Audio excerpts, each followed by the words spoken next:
नमस्कार मंडळी, आपल्या सगळ्यांचं एटी न्यूज मध्ये स्वागत.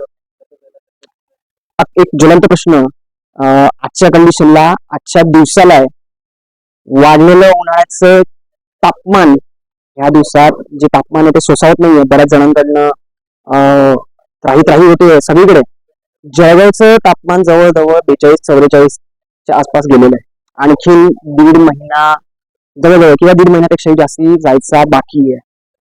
गोष्ट अशी आहे की मी आता जळगाव शहरामध्ये गणेश कॉलनी चौकाच्या पहिले एका एरियामध्ये आहे, जिकडे मी एक चमत्कार बघितला. चमत्कार मी का म्हणतोय हे पुढच्या व्हिडिओमध्ये तुम्हाला समजेलच, दिसेलच की मी चमत्कार का म्हणतोय. सर्वसामान्य व्यक्ती रेन वॉटर हार्वेस्टिंग प्रॉपर करू शकतो की नाही ही शंका असते, आणि त्यांनी पाण्यावरती मात केलेली आहे. ती कशी, ती आपण स्वतः पाहूया डोळ्यांनी आणि स्वतः ऐकूया कानांनी. व्हिडिओ पहा. जळगाव शहरातील शुभकामना संकुलातील 34 कुटुंबांनी एकत्र येऊन खूप चांगल्या पद्धतीचं रेन वॉटर हार्वेस्टिंग या ठिकाणी केलेलं आहे आणि पाणी टंचाईवर मात केलेली आहे. तर चला आपण पाहूयात की आपल्याला जी पाणी टंचाई वाटते त्या पाणी टंचाईवर आपण आपल्याच हाताने, आपल्याच मनाने आपण कशी मात करू शकतो, आणि ते अगदी कमी खर्चामध्ये. तर या ठिकाणी 4 विंग आहेत, ए बी सी आणि डी. प्रत्येक विंगला पावसाचे जे काही पाणी आहे रेन वॉटर, त्याचा एक पाईप या ठिकाणी, हा सरळ पाईप दिसतो, याच्यामध्ये टेरेसवरचं पावसाचं पाणी आणि त्याच्यासोबतच घरांमधलं बेसिनचं पाणी सुद्धा या सरळ पाईपातून येत होतं. तर याच्यासाठी खर्च वाचव म्हणून आपण काय केलं, या पाईपाला वरच्याच बाजूला एक कट मारला आणि सिवेजचं जे येणारा पाईप याला वरच्या बाजूने कॅप लावून टाकली, आणि पावसाचा जो काही येणारा पाणी आहे त्याला एक वेगळा पाईप वरूनच डायव्हर्ट करून या ठिकाणी हा पाईप सरळ या ठिकाणी आणला. याच पाईपाला या ठिकाणी आपण एक फिल्टर लावलेला आहे. 4 विंगला हे 4 पाईप लावले पहिल्या टप्प्यामध्ये. प्रत्येक पाईपला एक फिल्टर लावला. या फिल्टरची किंमत साधारण 1,500 ते 2,000 किंवा आता कदाचित 2,500 ते 3,000 पर्यंत असेल. याला एक कॅप असते. पाऊस पडल्यानंतर पाण्यामधला जो काही गाळ असतो या ठिकाणी सेटल होतो. ही कॅप ओपन केली की ती सगळी घाण निघून जाते आणि पावसाचे जे काही पाणी असेल या फिल्टरद्वारे फिल्टर होऊन पुढच्या बाजूने ते पाणी जायला लागतं.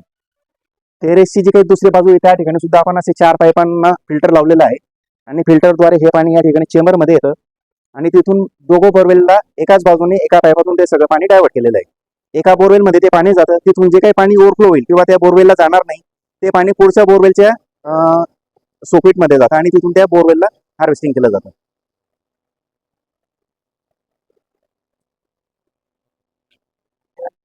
हा बी विंगचा पाईप आहे आणि हे बी विंग जवळ या ठिकाणी चेंबर केलेलं आहे.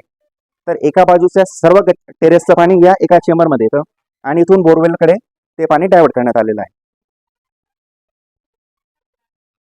बोरवेलकडे डायव्हर्ट केलेलं आहे. ती समोर आपल्याला बोरवेल दिसतंय. चा पाईप आपल्याला दिसत आहे. असे 4 विंगचे जे पाईप असतील ते सगळे एका चेंबरमध्ये आणले. त्या एका चेंबरमधून ते जे पाणी आहे ते एका बोरवेलकडे नेण्यात आलं.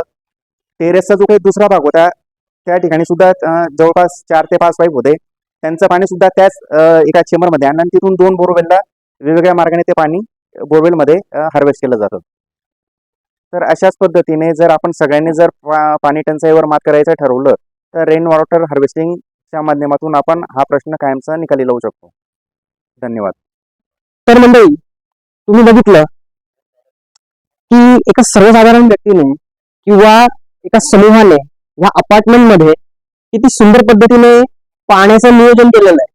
आणि हीच खरी वेळ आहे की आताच्याच कंडिशनला तुम्ही जर याच्यासाठी प्रयत्न केले तर येणाऱ्या पावसाळ्यामध्ये आणि त्याच्यानंतर येणाऱ्या उन्हाळ्यामध्ये तुम्हाला पाण्याची कुठलीही मात्र शंका काढण्याची की पाणी मिळणार नाही, आमच्याकडे पाणी कमी आहे वगैरे वगैरे, अशा सगळ्या प्रश्नांची जी आहे ती मात्र चिंता करण्याची गरज नाही. तुम्ही पाहिजे तर अशा पद्धतीने जसं सांगितलं या सद्ग्रस्तांनी, तसं तुम्ही प्रत्येकाने प्रत्येकाच्या घराजवळ कुठे ना कुठे कसल्या ना कसल्या पद्धतीने रेन वॉटर हार्वेस्टिंग करू शकतात. यासाठी फार जास्त किंमत मोजावी लागते किंवा फार तांत्रिक व्यक्ती किंवा टेक्निशियन पाहिजे असतो किंवा कोणीतरी आणखी मोठा व्यक्ती पाहिजे असतो आणि याच्याने करावं लागतं असं काहीही नाही. तुम्ही व्हिडिओ बघितला, तुम्हाला याबद्दल काय मत आहे, तुमचं याबद्दल काय मत आहे आणि तुम्हाला काय वाटतं हे नक्की कमेंटमध्ये कळवा. आणखीन एक, तुम्ही ही जी मागे झाडं बघताय हे देखील एक कारण आहे की इकडे जे आहे पाणी अगदी भरमसाठ आहे. तुम्ही सिमेंटच्या जंगलांना वाढवू नका, काहीतरी चांगलं आणि व्यवस्थित येणाऱ्या पुढच्या पिढीलाही हातात द्या, अशी प्रांजळ विनंती एटी न्यूज तर्फे. धन्यवाद. पाहत राहा एटी न्यूज. नमस्कार.